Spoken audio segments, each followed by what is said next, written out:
আমি পুলিশ ভাইদের উদ্দেশ্যে বলবো, এটা স্বাধীন দেশ, গণতান্ত্রিক দেশ। কোন নিরহ মানুষের উপরে লাঠি চার্জ করবেন না, গুলি চালাবেন না। আজকে আমরা নিজের হাতে ক্ষমতা রাখতে যদি নির্বাচন দেয়, নির্বাচনের কি দাম আছে এটা আমি বুঝি। আমি তো ভোটারই হইতে পারিনি। আগামী জাতীয় সংসদ নির্বাচনের আগে সরকারকে নানা চড়াই উতরাইয়ের মধ্য দিয়ে যেতে হবে, মোকাবেলা করতে হবে নানাবিধ সংকট।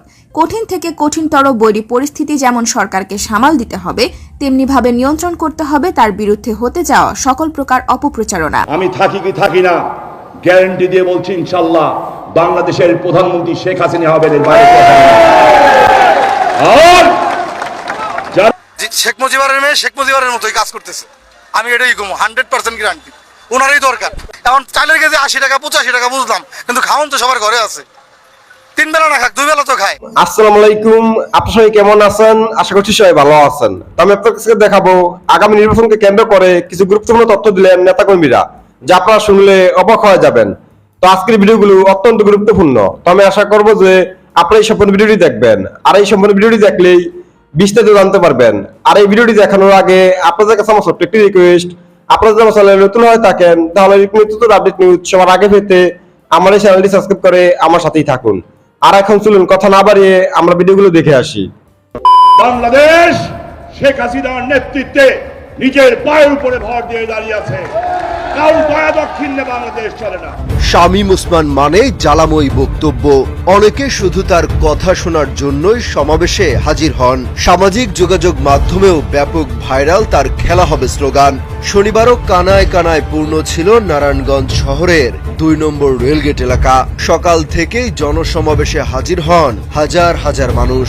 এ সময় বিএনপি, জামায়াত ও সাম্প্রদায়িক শক্তির বিরুদ্ধে দলের নেতাকর্মীদের খেলার জন্য প্রস্তুত থাকার আহ্বান জানান তিনি। কনফিউজ আছেন সামনে কি হবে, আওয়ামী লীগ আসবে না অন্য কেউ আসবে। নারায়ণগঞ্জ 4 আসনের প্রভাবশালী এই সংসদ সদস্য বলেন, নারায়ণগঞ্জে কারোর সঙ্গে খেলবেন না তিনি। নারায়ণগঞ্জ থেকে ঢাকায় গিয়ে খেলার হুঁশিয়ারি দেন। বলেন এজন্য দিনক্ষণ দিয়ে মাঠে নামবেন তারা।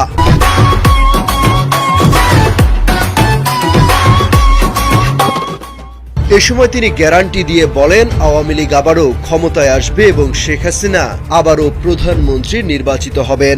এ বিষয়ে কোনো সন্দেহ নেই। নারায়ণগঞ্জের মানুষ সবসময় অ্যাডভান্স থাকে। আমরা 52 আন্দোলনের নেতৃত্ব দিয়েছি, 62 নেতৃত্ব দিয়েছি, 66 নেতৃত্ব দিয়েছি, 69 নেতৃত্ব দিয়েছি। আগামী দিনের নেতৃত্ব ইনশাআল্লাহ নারায়ণগঞ্জের মানুষ দিবে। আমরা ওদের সাথে গণতন্ত্র চর্চা করতে রাজি না। শামীম ওসমান শঙ্কা প্রকাশ করে বলেন, চলতি সেপ্টেম্বরের শেষ দিকে কিংবা অক্টোবর মাসের শুরুতে দেশের মানচিত্রে থাবা দেবে বিএনপি, জামায়াত। ওরা ক্ষমতায় আসার জন্য করবে না, দেশকে ধ্বংস করার জন্য এসব করবে বলে মন্তব্য করেন শামীম ওসমান। আমি থাকি কি থাকি না, গ্যারান্টি দিয়ে বলছি ইনশাআল্লাহ বাংলাদেশের প্রধানমন্ত্রী শেখ হাসিনা হবেন, এর বাইরে আর যারা মনে করছে যে আমাদেরকে ভয় দেখাবে, গালি দিবে, স্লোগান দিবে, আমি তাদের উদ্দেশ্যে বলতে চাই, এনাফ ইজ এনাফ। ওই এক এমপি কামাল ভাই বিয়াদবি দিবেন না। এমপি হওয়ার পরে তার আগে করতে আওয়ামী লীগ, তারপরে গেছে জাতীয় পার্টি, তারপরে গেছে বিএনপি, আবার করছে জাতীয় পার্টি, আবার আওয়ামী লীগ, আবার গেছে বিএনপিতে। রাজনীতির ভাষায় বলা হয় এদেরকে পলিটিক্যাল প্রস্টিটিউট, যাদের কোনো আদর্শ নাই। এইরা আইসা ক্ষমতা আইসা দলের নেতা হইয়া তারেক রহমান ভালো মানুষ চিনে, চোরায় চোর চিনে, আইসা ওই খুনিদের বিএনপির মধ্যে ভালো নেতা যারা আছে লাথি খেয়ে সাইডে চলে গেছে, এদেরকে নিয়ে বসেছে। কেন? সামনে খুন খারাপই করবে। আসন্ন নির্বাচন নিয়ে বিএনপি, জামায়াতের সঙ্গে কোনো আলোচনা হবে না বলে সাফ জানিয়েছেন তিনি। বলেন, বঙ্গবন্ধুকে হত্যার পর যারা শেখ হাসিনাকে দেশে ঢুকতে দেয়নি তাদের সঙ্গে কোনো আপোষ নয়। শনিবারের এই জনসমাবেশে প্রধান অতিথি ছিলেন স্বরাষ্ট্রমন্ত্রী আসাদুজ্জামান খান কামাল। এতে আরও উপস্থিত ছিলেন জেলা আওয়ামী লীগের সভাপতি আব্দুল হাই, সাধারণ সম্পাদক আবু হাসনাত শহীদ, মোহাম্মদ বাদল সহ দলের অন্যান্য নেতাকর্মীরা। শেখ হাসিনার ভয় নাই, রাজপথ ছাড়ি নাই, জয় বাংলা। আগামী জাতীয় সংসদ নির্বাচনের আগে সরকারকে নানা চড়াই উতরাইয়ের মধ্য দিয়ে যেতে হবে, মোকাবেলা করতে হবে নানাবিধ সংকট। কঠিন থেকে কঠিনতর বৈরী পরিস্থিতি যেমন সরকারকে সামাল দিতে হবে, তেমনিভাবে নিয়ন্ত্রণ করতে হবে তার বিরুদ্ধে হতে যাওয়া সকল প্রকার অপপ্রচারণা। সরকারের বিরুদ্ধে একাধিক সংঘবদ্ধ চক্র একদিকে যেমন অপপ্রচারে লিপ্ত হয়েছে, তেমনিভাবে বিভিন্ন আন্তর্জাতিক সম্প্রদায়ের কাছে বাংলাদেশ সংক্রান্ত এমন কিছু মিথ্যাচার করা হয়েছে যা বাংলাদেশের আন্তর্জাতিক ভাবমূর্তি নষ্ট করছে। ফলে আগামী নির্বাচন নিয়ে প্রশ্ন এবং অনিশ্চয়তা বাড়ার পাশাপাশি বাংলাদেশ রাষ্ট্র সম্পর্কে একটি নেতিবাচক ধারণা বহির্বিশ্বে তৈরি হচ্ছে, যা ইতিবাচক করা বাংলাদেশের আসন্ন নির্বাচন পূর্ববর্তী সময়ে একটি বড় চ্যালেঞ্জ। কেউ কেউ মনে করেন সামাজিক যোগাযোগ মাধ্যমে মিথ্যাচার, অপপ্রচার এবং কুৎসিত আক্রমণাত্মক কন্টেন্টগুলো হয়তো সরকারের ইমেজ নষ্ট করছে, কিন্তু অনুসন্ধানে দেখা গেছে এ সকল বস্তাপচা আবর্জনা এবং মিথ্যাচার সাধারণ মানুষের চিত্তে কিছুটা চাঞ্চল্য সৃষ্টি করলেও আন্তর্জাতিক পরিমণ্ডলে, বিশেষ করে প্রভাবশালী দেশগুলোর নীতি নির্ধারণী মহলে কোনো ভূমিকা রাখছে না, বরং আভ্যন্তরীণ কাদা ছোড়াছুড়ির দরুন বাংলাদেশের গণমাধ্যমগুলোর প্রতি আন্তর্জাতিক মহলের আস্থা ক্ষীণ হচ্ছে। বাংলাদেশের জাতীয় স্বার্থের বিপরীতে প্রভাবশালী দেশগুলোর নীতি নির্ধারণী মহলে দেশ বিরোধী ভূমিকা রাখার জন্য সুনির্দিষ্ট কিছু ব্যক্তি কাজ করছে বলে সরকারের একটি ঊর্ধ্বতন মহল ধারণা করছেন। একই সাথে বাংলাদেশের গণতন্ত্র, নির্বাচন এবং পুরো রাষ্ট্র ব্যবস্থার জন্যই একটি হুমকি হিসেবে দেখছেন এরকম সবচেয়ে বিপজ্জনক 5 জন ব্যক্তিকে সম্প্রতি সরকার চিহ্নিত করেছেন। এদের মধ্যে রয়েছেন ডক্টর মোহাম্মদ ইউনুস, আদিলুর রহমান খান, আলী রিয়াজ, জিল্লুর রহমান এবং বদিউল আলম মজুমদার। শান্তিতে নোবেল জয়ী ডক্টর মোহাম্মদ ইউনুস এখন বিদেশে আছেন। তার বিরুদ্ধে শ্রম আদালতে শ্রমিক ঠকানোর একটি মামলা বিচারাধীন আছে। 13 সেপ্টেম্বর এই মামলার শুনানি হয়। আগামী 20 সেপ্টেম্বর পরবর্তী তারিখ নির্ধারণ করা হয়েছে। এই মামলাকে ঘিরে ডক্টর মোহাম্মদ ইউনুস আন্তর্জাতিক পরিমণ্ডলে বাংলাদেশের বিরুদ্ধে ব্যাপক অপপ্রচারে লিপ্ত হয়েছেন বলে ক্ষমতাসীনরা ধারণা করছেন। সেই সাথে বিভিন্ন উপায়ে সরকারকে কোণঠাসা করার পাশাপাশি সরকার পরিবর্তনের জন্য উঠে পড়ে লেগেছেন ডক্টর ইউনুস, এমনটিই বলছে ক্ষমতাসীন একটি মহল। তাদের বক্তব্য এমন যে সরকার পতনের ষড়যন্ত্রের প্রকাশ্য কিছু প্রমাণ ইতিমধ্যে পাওয়া গেছে। ডক্টর মোহাম্মদ ইউনুসের জন্য 60 জন নোবেল জয়ীর বিবৃতি সহ 160 জন বিশিষ্ট ব্যক্তির বিবৃতি সরকারকে চাপে ফেলার একটি কৌশল হিসেবে দেখছে ক্ষমতাসীন।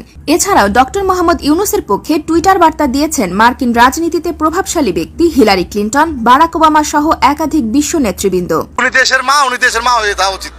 উনি দেশের জন্য অনেক কিছু করছে, দেশের জন্য অন্য কেউ করে নাই। শেখ মুজিবের মেয়ে শেখ মুজিবের মতোই কাজ করতেছে, আমি এটাই কম, 100% গ্যারান্টি। ওনারই দরকার। এখন চালের কেজি 80 টাকা 85 টাকা বুঝলাম, কিন্তু খাওয়ান তো সবার ঘরে আছে। 3 বেলা না খাক 2 বেলা তো খায়। আর আগে তো মানুষ 7 দিনের পর দিন না খেয়ে রয়েছে না। নিজের চোখে আমার বাড়ির পাশে মানুষ তো কত মানুষ না খাওয়া ছিল। এখন তো প্রত্যেকটা মানুষ এখন রিক্সাওয়ালারও 1000-1200 টাকা কামাই আছে। আর যার পকেটটা ভরা হে কি আবার পকেটে ভরবো? হে তো এখন দেশের লেগে করবো। হিসাবের কথা যেটা, আপনারা জিনিস দেখেন, দেশের যত উন্নয়নমূলক কাজ হয়েছে অন্য সরকারের আমলে কি এরকম কিছু হয়েছে? হয় নাই। দক্ষিণবঙ্গের মানুষ ছিল একবার অবহেলিত, দক্ষিণবঙ্গের মানুষের দিক তাকায় নাই কেউ। কতবার সিস্টেম করে পদ্মা সেতু করার সিস্টেম করছে, প্রত্যেকবারই বানচাল হয়ে গেছে ব্যাপারটা। আমরা কত অসহায় ছিলাম এটা তো আমি জানি। ছোটবেলার থেকে ঢাকা যাওয়া করি, পদ্মা সেতুতে আয়ে ওই জায়গায় পদ্মা নদীর কাছে বয়ে থাকতে হইতো। 4 ঘন্টা 5 ঘন্টা 7 ঘন্টা 8 ঘন্টা এরকম বয়ে থাকা লাগতো। তা কি দেশটা ডেভেলপ করতে গেলে পরে প্রথম অবস্থায় এক জায়গায় একটা জিনিস, আপনি যদি একটা ব্যবসা করতে চান প্রথম তো আপনার ইনভেস্ট করতে হইব। ইনভেস্ট করার পর তো আপনি খাইবেন, ইনভেস্ট না করে খাইবেন কিভাবে? দেখেন আপনি, আমি গোপালগঞ্জের লোক, ফরিদপুরের লোক, মাদারীপুরের লোকের কোনো কথা কইতেছি না, আমি কইতেছি স্বাভাবিক দৃষ্টির কথা। এটা যে বুঝবো হে কইব লেচ্ছ কথা, যে না বুঝবো এত এরকমই কইবে। উনি একটা কথা কয়ে গেল, উনি যে কথা কইছে এটা কোনো কথা, উনি নিরহ লোক, উনি খায় না, উনি না খেয়ে থাকে। আগে যে মানুষ ভাত পেত না, এখন তো প্রত্যেকটা মানুষ ভাত খায়। আমি সাধারণ জনগণ, আমি তো এর কোনো ক্ষতি করি না, এর কিছু খাইও না। ভোট চুরি করবো কিভাবে আপনার সামনে? আপনি জায়গা রয়েছেন না, আপনি কিভাবে রয়েছেন দেখেন। আপনি যাচাই করেন, আপনি বাছাই করেন। আপনি তো সাংবাদিক, আমি যাচাই বাছাই করতে পারুন? নিজের হাতে ক্ষমতা রাখতে যদি নির্বাচন দেয়, গিয়ে নির্বাচনের কি দাম আছে এটা আমি বুঝি। আমি তো ভোটারই হইতে পারিনি। আমি পেটের দায়ে রিক্সা নিয়ে নামছি, এইভাবে আসি গেছিলাম তো হ্যাঁ আমাকে জন্মদিন কার্ড লাগবে, তো 1,500 টাকা লাগবে, 2,000 টাকা লাগবে, এই এখন বাদ দিছি। আমি পুলিশ ভাইদের উদ্দেশ্যে বলবো, এটা স্বাধীন দেশ, গণতান্ত্রিক দেশ। কোন নিরহ মানুষের উপরে লাঠিচার্জ করবেন না, গুলি চালাবেন না। আজকে আমরা দেখেছি নিরহ মানুষ রাস্তায় কথা বলতে পারতেছে না, এ দেশের মানুষ ভোট দিতে পারতেছে না। এই দেশ ওদের বাপদাদার দেশ মনে করছে, এই দেশে আরেকটা স্বাধীন হবে, তারপরে এই সরকার পতন হবে ইনশাআল্লাহ। এই সরকার পতন না হওয়া পর্যন্ত আমরা এই রাজপথ থেকে যাব না। বেগম জিয়া দেশনেত্রী আমাদের মা বেগম খালেদা জিয়ার মুক্তি না হওয়া পর্যন্ত, দেশনায়ক জনাব তারেক রহমান এই দেশে ফিরে আসা না পর্যন্ত আমরা এই আন্দোলন বন্ধ করব না। এই দেশের মানুষের ভোটের অধিকার ফিরিয়ে দিতে হবে। নির্দলীয় গণতন্ত্রবাদী সরকারের অধীনে নির্বাচন দিতে হবে। সাধারণ মানুষের উন্নয়নে মেগা প্রজেক্ট করা হচ্ছে, কিন্তু সাধারণ মানুষের কোনো উন্নয়ন করা হয় না। আজকে দেখেন পদ্মা সেতু দিয়া হাজার হাজার কোটি টাকা এই সরকার মেরে দিয়েছে, মেগা প্রজেক্ট দিয়া এই সরকার হাজার হাজার কোটি টাকা মেরে দিয়েছে, অথচ জনগণ খেতে পাচ্ছে না। এই দেশের জনগণ রাস্তায় কথা বলতে পারতেছে না। তো আমি আশা করছি যে আপনারা সব ভিডিওটি দেখেছেন। আপনাদের যদি স্ক্রিনে কোনো মতামত থাকে আমাকে অবশ্যই কমেন্টে জানাবেন।